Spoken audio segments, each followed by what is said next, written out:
नमस्कार मित्रों। मैं आज फिर से YouTube में आप लोगों को कुछ संदेश देने के लिए आया हूं, क्योंकि आप YouTube चैनल आप जब ओपन करते हैं तो बहुत सारे आपको समझाने वाले बताने वाले आपके साथ रहते हैं, पर मैं आप लोगों से सीधा संवाद करना चाहता हूं, क्योंकि आज का जो कोरोना काल है आप अगर देखें तो सबसे महत्वपूर्ण चीज़ जो समझ में आती है वो है श्वास। क्या ये श्वास के बारे में हम पहले नहीं जानते थे? क्या हमें इसका महत्ता नहीं मालूम? निश्चित रूप से आप अगर समझ में आए और ध्यान दें तो एक बच्चा जब जन्म लेता है और वो नहीं रोता है तो उसको डॉक्टर भी जो है ना उल्टा लटका करके उसको रुलाने की कोशिश करता है, उसमें श्वास नहीं आता है तो ब्रीदिंग देने की कोशिश करता है। और जब ये श्वास हमारे शरीर में नियमित रूप से बिना किसी रोक टोक के सहजता से वो आ रहा है तो हम उसकी महत्ता को भूल जाते हैं और हम उसके लिए कुछ नहीं करते।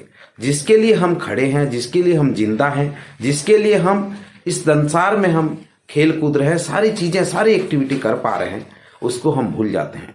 मैं आप सभी से गुजारिश करूंगा कि आज अगर एक हॉस्पिटल में आप देखें, आज हॉस्पिटल के हालात देखें, या इस कोरोना काल में जो लोग बिस्तर पे पड़े हुए हैं और एक एक श्वास के लिए तरस रहे हैं, जब उनको देखेंगे तो ये समझ में आएगा कि आज ये श्वास के लिए हमें कुछ करना चाहिए। हमें बिल्कुल इसके लिए करना चाहिए। क्या कर सकते हैं? हम एक ही काम कर सकते हैं कि ये जो ऑक्सीजन हमें मिल रहा है ये केवल संभव है वृक्षारोपण से। वृक्ष लगाएं, पेड़ लगाएं। लोगों को, अगर आपके पास जगह नहीं है, पेड़ लगाने के पास आपके पास जगह नहीं है, तो मैं तो ये निवेदन करूंगा कि आप एक एक वृक्ष दान दें। अब सोचिए, किसी को आप एक पेड़ दान देते हैं, एक नारियल का पेड़ देते हैं, तो वो कितने सहजता से उसको सरलता पूर्वक से वो एक्सेप्ट करेगा भी और उसका जतन भी करेगा। आप किसी को किसी अच्छा चीज आप दान कर सकते हैं, बड़े से बड़े चीज आप दे सकते हैं, पर मैं तो ये गुजारिश करूंगा कि एक पेड़ लगाएं। आपके पास स्थान नहीं है तो किसी को पेड़ गिफ्ट में दें, पर यह सुनिश्चित कराएं कि जो चीज़ के लिए हम जीवित हैं वो चीज़ों को हमको बचाना बहुत जरूरी है। मैं तो कहूँगा कि वृक्ष है तो जान है। आपको बरसात कहाँ से आएगी? बिना पेड़ के पानी की कल्पना करना भी मुश्किल है, बिना पेड़ के श्वास की कल्पना भी करना मुश्किल है।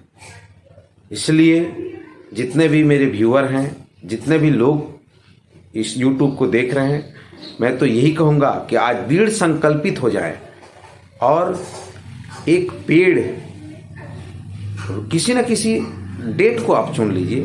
मान लीजिए आपके शादी का सालगिरह है, मान लीजिए बर्थ डेट है, या फिर कोई एक स्पेशल पापा मम्मी का स्पेशल डे है, तो आप उस दिन को आप इस तरह से सेलिब्रेट करिए कि कोई न कोई किसी न किसी बहाना से एक पेड़ जरूर रोपण करिए। उसके बिना आने वाले समय में जो भयावह रूप अभी हमको देखने को मिल रहा है ये कई गुना बढ़ जाएगा। आप अभी देख रहे होंगे कि कई देश में युद्ध के हालात बने हुए हैं। ये जब वहाँ पे कार्बन डाइऑक्साइड भरे जहरीले गैस जब विसर्जित होंगे तो कितना बड़ा नुकसान हमारे पर्यावरण को होगा।